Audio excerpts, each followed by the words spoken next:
She suddenly realized she wasn't just a doll. As her eyes moved, she started to regain consciousness. So she tried to move her legs, wanting to get out of there. But her legs didn't seem to obey her. She quickly fell hard to the ground. She looked around and saw her friends who had also been turned into dolls. Under their blank, lifeless stares, she ignored the pain and kept crawling forward. But something felt wrong. Her legs weren't following. She looked back in confusion and realized her legs were prosthetic. Then she tried to climb up a chair to stand, but when she pushed herself up, her arm snapped off too.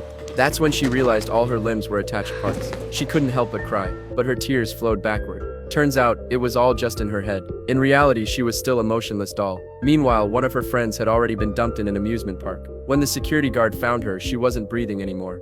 And Go ahead. you need to send that back up.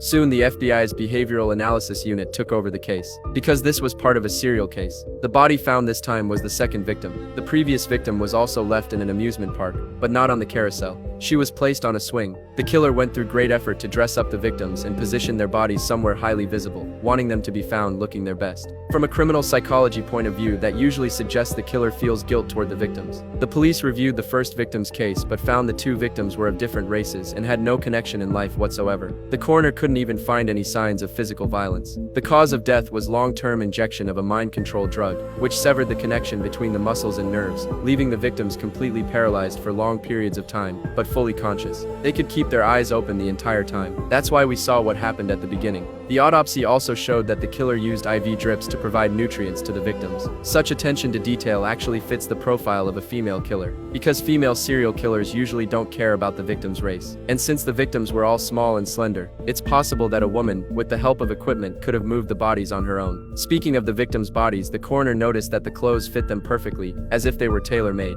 Their family said they'd never seen them wear those outfits before, so the clothes must have been put on them by the killer. Meanwhile, Rossi and Mitch arrived at the crime scene. They realized it would have been really hard to place the body on the carousel. Since the killer knew how to do IV injections, they suspected she might have some medical training. Maybe she even used something like a wheelchair. And someone using a wheelchair would need a vehicle with a lift and a disabled parking permit. The closest parking spots to the amusement park were for disabled drivers. So Mitch told the department to check all registered disabled parking permits nearby. Soon the police sent back word. They didn't find any suspicious vehicles, but they did uncover two similar abduction cases. Both victims had gone missing from shopping malls, and both were petite women. Their disappearances lined up right after the two bodies were found, which means the killer found new replacements before displaying the previous victims. So right now she probably has at least two living victims. The next day, another woman who had gone missing 2 months earlier was found. That meant the killer had just found another replacement. The police soon confirmed that Bella, who disappeared last night, was the latest victim. But why is the killer targeting them? Follow me to see what happens next.